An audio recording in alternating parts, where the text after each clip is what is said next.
Hello ZX-4RR Mafia. Today we're going to talk about MOS wheels. These are forged aluminum aftermarket lightweight wheels made in Taiwan and imported by Street Customs Racing, Mr. Pete Burdos over in Florida. So, I wanted to just take this video to show you a little bit about these wheels, tell you my thoughts, and talk about what led me to buy these instead of some of the other options out there. All right, so jumping in, the first thing that's really wonderful about these wheels is that they use all of the stock rotors, they use the stock sprockets, they use the stock spacers, all that stuff. So, you don't have to buy, it's a very economical set, meaning that you don't have to buy a proprietary sprocket. I know Dymag and BSD both required you to buy a special sprocket. This one, the sprockets you have will work. So another thing I really like about these wheels is that they are anodized. I mean, really nice anodizing. You can see the deep dark black. They have other colors: blue, red, gold, silver, I don't know. I chose black just because I thought that's going to go well with this bike. But I was very pleased, and I wanted to just point out a few of the details. So you'll see these wheels, which are less than half the price of the Dymags and BSTs. I think they do this because they have a wheel. This one is 4.5 inches wide, which is what you want. You don't want a 5.5 inch wheel on this bike. You want 4.5 inch wheel so you can run the 160 rear tire, which is proper. And the front tire is, front wheel is 3.5 inches wide. So this is all same as stock, basically. You're not having to shoehorn a weird rim size in there because gale speeds I know are too wide. Dymags and BSTs both come in this same size. So those two are comparable there. Some of the things I didn't like about the Dymag is A, that it's painted or powder coated. I wasn't really into that. And two, the Dymag had holes in the spokes all over.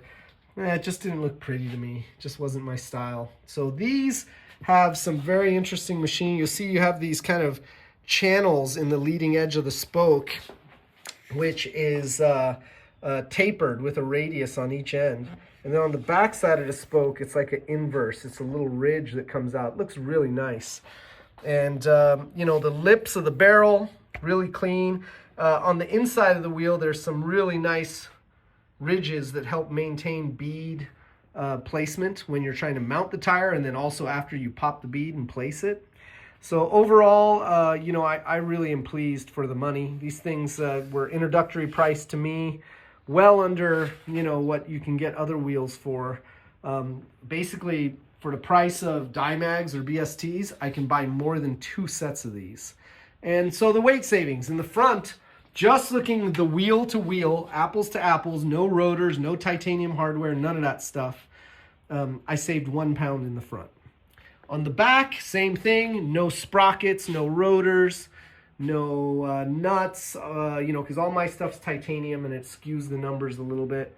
But when you just go apples to apples and just look at the wheels from the stock to this MOS, I saved 1.9 there. So 2.9 wheels just from 2.9 pounds just from the wheels. And then I also added a lighter sprocket, the titanium hardware, the lighter rotor, and then I think actually my brake techs might be heavier than stock because these are 310 millimeter, whereas stock is 290. So I might have added some weight due to these brake rotors. But either way, listen, for $1,500, this is a track bike. You can see I end up going to the track, and I was on Q5s, and it gets nerve-wracking when you only have one set of tires. You show up to the track and you're like, do I have enough? Can I make it? Well, now I have 2 sets of wheels, stock and the MOS.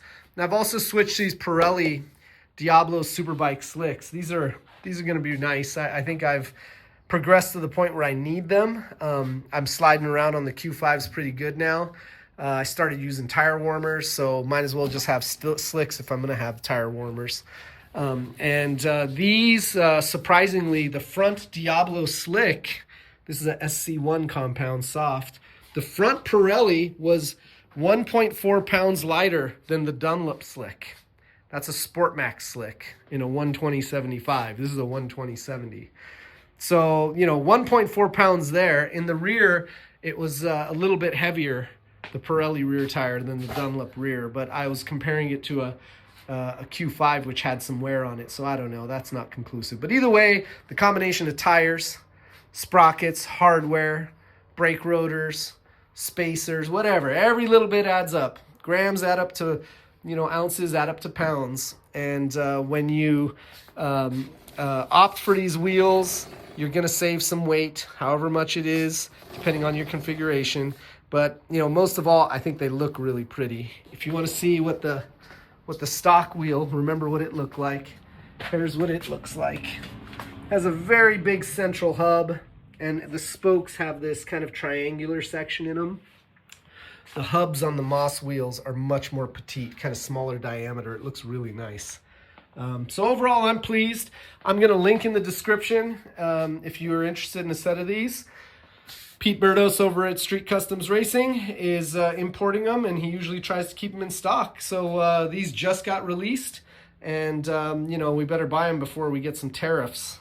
You know, its price will go up pretty good if that happens. So thanks for watching. Please like and subscribe, and thanks for hanging out today.